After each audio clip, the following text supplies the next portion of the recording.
আরেকটা হলো হাদিসের ভিতরে আসছে, যদি কোনো বান্দা বান্দি লা হাওলা ওয়ালা কুওয়াতা ইল্লা বিল্লাহ পাঠ করে, তাহলে প্রতিদিন যদি 100 বার পাঠ করে, তাহলে তাকে কখনো দারিদ্রতা স্পর্শ করবে না। বলেন না সুবহানাল্লাহ। অন্য একটা রিওয়ায়াতের ভিতরে আসছে, যদি কোনো বান্দা বান্দি লা হাওলা ওয়ালা কুওয়াতা ইল্লা বিল্লাহ পাঠ করতে পারে, আল্লাহ রাব্বুল আলামিন তাকে 99টা রোগ থেকে মুক্তি দান করবে। বলেন সুবহানাল্লাহ। অন্য একটা রিওয়ায়াতের মধ্যে আছে, যদি কোনো বান্দা লা হাওলা ওয়ালা কুওয়াতা ইল্লা বিল্লাহ 100 বার পাঠ করতে পারে, আল্লাহ রাব্বুল আলামিন তাকে সুবিশাল জান্নাতের মালিক বানিয়ে দিবেন। বলেন সুবহানাল্লাহ। থেকে মুক্তি পেতে চাও, তাহলে সাথে সাথে তোমরা আস্তাগফিরুল্লাহর আমলটা তোমরা জারি করে দাও। আমার নবীজি বলে, যদি কোনো ব্যক্তি সব সময় আস্তাগফিরুল্লাহ পাঠ করে, আল্লাহ রাব্বুল আলামিন তাকে সব ধরনের টেনশন থেকে মুক্তি দান করবেন। চিৎকার করে বলেন সুবহানাল্লাহ। তৃতীয় নাম্বার হলো, যদি কোনো বান্দা এবং বান্দি সব সময় আস্তাগফিরুল্লাহর আমল করে, আস্তাগফিরুল্লাহ বলতে পারে, তাহলে আল্লাহ রাব্বুল আলামিন তাকে এমন জায়গা থেকে রিজিক দান করবেন যেটা সেই ব্যক্তি কল্পনাও করতে পারে না। বলেন সুবহানাল্লাহ। আজকে আমরা মাথার ঘাম আমরা পায়ের ভিতরে ফালাইয়া দেই, এত কষ্ট করে আমরা রিজিককে অন্বেষণ করতে থাকি। এই জন্য আমার নবীজি বলেন, যদি কোনো আমার উম্মতেরা তোমরা সব সময় যদি আস্তাগফিরুল্লাহর আমল করতে পারো, তাহলে আল্লাহ রাব্বুল আলামিন তোমাকে এমন জায়গা থেকে রিজিক দান করবেন যেটা তুমি কল্পনাও করতে পারবে না। বলেন সুবহানাল্লাহ। চতুর্থ নাম্বার ফজিলত হলো, যদি কোনো মুসলমান বান্দা বান্দি আস্তাগফিরুল্লাহর আমলটা জারি করে দেয়, তাহলে আল্লাহ রাব্বুল আলামিন তাকে আযাব গজব থেকে মুক্তি দান করবেন। চিৎকার করে বলেন সুবহানাল্লাহ। পঞ্চম নাম্বার ফজিলত হলো, যদি কোনো বান্দা আস্তাগফিরুল্লাহ বারবার পাঠ করতে থাকে, তাহলে আল্লাহ রাব্বুল আলামিন তাকে মুস্তাবাতুদ দাওয়া বানায় দেয়। বলেন সুবহানাল্লাহ। মুস্তাবাতুদ দাওয়া হলো এই বান্দা যেই দোয়া আল্লাহর কাছে করবে, সেই দোয়া আল্লাহ রাব্বুল আলামিন কবুল করে নেয়। বলেন সুবহানাল্লাহ।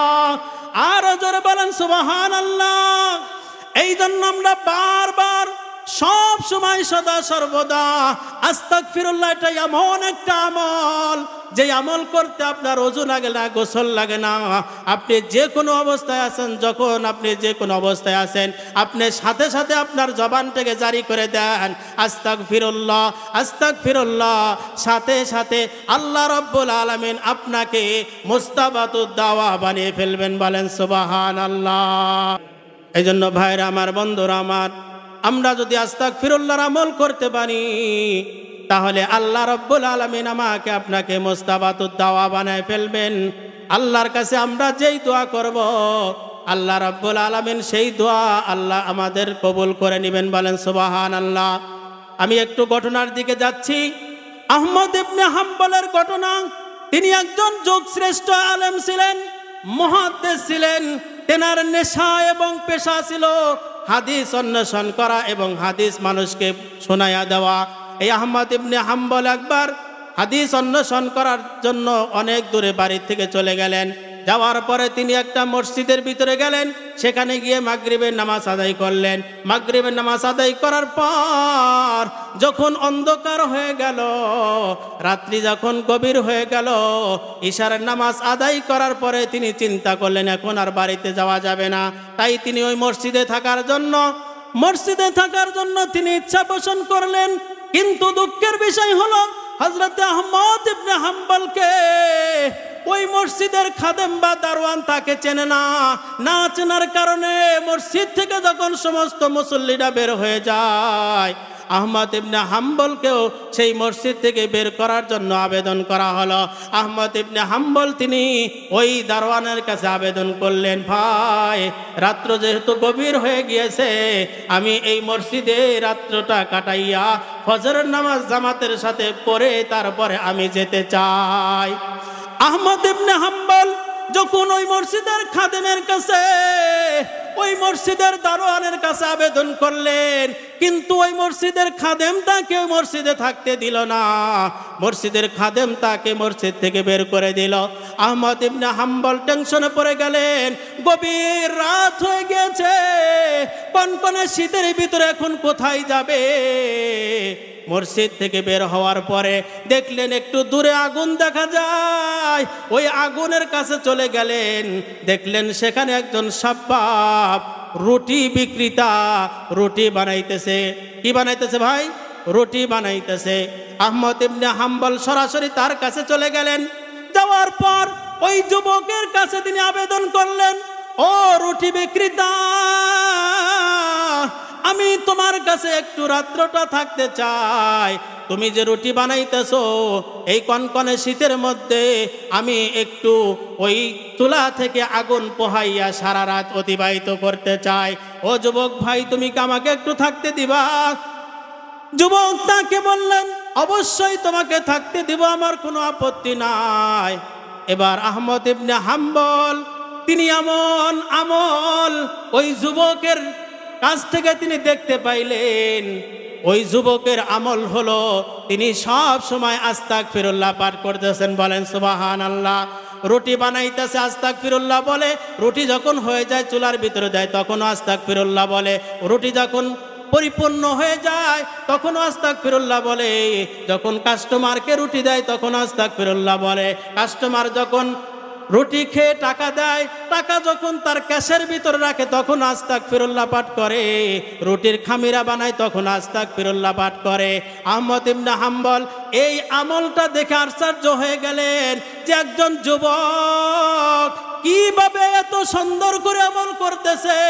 তার এই আমল দেখে তিনি আশ্চর্য হয়ে গেলেন এবং তার আমলটা দেখার জন্য তিনি আরো আগ্রহ প্রকাশ করেন। বলেন আল্লাহু আকবার।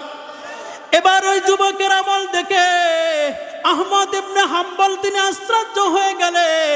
আশ্চর্য হয়ে যাওয়ার পরে বললেন, ও যুবক, তুমি এই আমল কতদিন ধরে করো এবং এই আমল করে তুমি কেমন মজা পাও? ওই যুবক বলতেছে আহমদ ইবনে হাম্বলকে তো চেনে না। তাকে না চেনার পরে বলতেছে, এটা এমন একটা আমল যে আমল করে আমি এত মজা পাই, এত শান্তি পাই, এই দুনিয়ার মধ্যে আর কোনো কিছু করে আমি এত মজা এত শান্তি পাই না। বলেন আল্লাহু আকবার। ওই যুবকের কাছে তিনি জানতে চাইলেন, আহমদ ইবনে হাম্বল তিনি জানতে চাইলেন তুমি কি কি মজা পেয়েছ? আহমদ ইবনে হাম্বলকে বলে যে আমি আমার জীবনে এই আস্তাগফিরুল্লাহর আমল করে আমি এত মজা পেয়েছি যে আমি যত ধরনের দোয়া করেছি সমস্ত দোয়া আল্লাহ রাব্বুল আলামিন কবুল করে নিয়েছেন। বলেন সুবহানাল্লাহ। শুধুমাত্র একটা দোয়া বাকি আছে। আমি আল্লাহর কাছে বারবার দোয়া করেছি যে এই যুগের শুনেছি এই যুগের বড় একজন মুহাদ্দিস আহমদ ইবনে হাম্বল, তিনি যুগ শ্রেষ্ঠ একজন আল্লাহর ওয়ালি। আমার মন চায় যে আমি যেন ওই আহমদ ইবনে হাম্বলের সাথে মুসাফা করতে পারি। আমি যেন আহমদ ইবনে হাম্বলের সাথে মুসাফা করে তার সাথে হাত মিলাইয়া তার কপালের মধ্যে চুমা দিতে পারি। এই কথা বলে যুবক চা কান্না করে দিলেন। যখন আহমদ ইবনে হাম্বল তিনি বুঝতে পারলেন যে আমি তো হলাম আহমদ ইবনে হাম্বল, আল্লাহ রাব্বুল আলামিন তোমার সমস্ত দোয়া কবুল করেছে, আজকের দোয়াও আল্লাহ কবুল করেছে। আল্লাহ রাব্বুল আলামিন আহমদ ইবনে হাম্বলকে তোমার কাছে পাঠিয়ে দিয়েছে। বলেন সুবহানাল্লাহ। আরো জোরে বলেন সুবহানাল্লাহ। এবার আহমদ ইবনে হাম্বল ওই যুবককে বুকের সাথে জড়াইয়া ধরিয়া মোহাব্বতের সাথে আহমদ ইবনে হাম্বলও কান্না করে, ওই যুবকও কান্না করে। আনন্দের সময় যখন কান্না চলে আসে ঠিক ওই মুহূর্তে আহমদ ইবনে হাম্বল তাকে বুকের সাথে জড়াইয়া ধরিয়া বললেন, আল্লাহ রাব্বুল আলামিন তোমার সমস্ত দোয়াকে কবুল করেছে। যেই দোয়াটি বাকি ছিল ওই দোয়াটাও আল্লাহ কবুল করেছে। আনা আহমদ ইবনে হাম্বল, আনা আহমদ ইবনে হাম্বল, আমি হলাম আহমদ ইবনে হাম্বল। বলেন সুবহানাল্লাহ। আরো জোরে বলেন সুবহানাল্লাহ। এই জন্য যদি আমরা আস্তাগফিরুল্লাহর আমল করতে পারি, আল্লাহ আমাদেরকে মুস্তাবাতুদ দাওয়া বানিয়ে দিবেন। আমরা আল্লাহর কাছে যেই দোয়া করব ওই দোয়া আল্লাহ রাব্বুল আলামিন কবুল করে নেবেন। বলেন সুবহানাল্লাহ। এজন্য কে কে আমরা সব সময় আস্তাগফিরুল্লাহর আমল করবে, একটু আল্লাহকে দেখাই। আল্লাহ আমাদের উপরে সকলের উপরে যেন রাজি এবং খুশি হয়, এই হাতগুলাকে যেন আল্লাহ কবুল করে নেন। সকলে বলি আমিন। এই জন্য আমরা হাঁটার সময় আস্তাগফিরুল্লাহ বলবো, শুইতে যাইতেছি আস্তাগফিরুল্লাহ বলবো, আমরা অফিসে যাচ্ছি আস্তাগফিরুল্লাহ বলবো, দোকানে ব্যবসা বাণিজ্য করছি আস্তাগফিরুল্লাহ বলবো। সব সময় সদা সর্বদা যদি আমরা আস্তাগফিরুল্লাহর আমলটি জারি করতে পারি, তাহলে আল্লাহ রাব্বুল আলামিন আমাদেরকে এই 5টা পুরস্কার দিয়ে পুরস্কৃত করবেন। বলেন সুবহানাল্লাহ। তাই আসুন আল্লাহ রাব্বুল আলামিন আমাদের সকলকে যেন এই ছোট্ট কথার উপরে আমল করার তৌফিক দান করুন। সকলে বলি আমিন। আর একটি কথা 2 মিনিটের ভিতরে আমি শেষ করে দিব। আর একটা হলো হাদিসের ভিতরে আসছে, যদি কোনো বান্দা বান্দি লা হাওলা ওয়ালা কুওয়াতা ইল্লা বিল্লাহ পাঠ করে, তাহলে প্রতিদিন যদি 100 বার পাঠ করে, তাহলে তাকে কখনো দারিদ্রতা স্পর্শ করবে না। বলেন না সুবহানাল্লাহ। অন্য একটা রিওয়ায়াতের ভিতরে আসছে, যদি কোনো বান্দা বান্দি লা হাওলা ওয়ালা কুওয়াতা ইল্লা বিল্লাহ পাঠ করতে পারে, আল্লাহ রাব্বুল আলামিন তাকে 99টা রোগ থেকে মুক্তি দান করবে। বলেন সুবহানাল্লাহ। অন্য একটা রিওয়ায়াতের মধ্যে আসছে, যদি কোনো বান্দা লা হাওলা ওয়ালা কুওয়াতা ইল্লা বিল্লাহ 100 বার পাঠ করতে পারে, আল্লাহ রাব্বুল আলামিন তাকে সুবিশাল জান্নাতের মালিক বানিয়ে দিবেন। বলেন সুবহানাল্লাহ।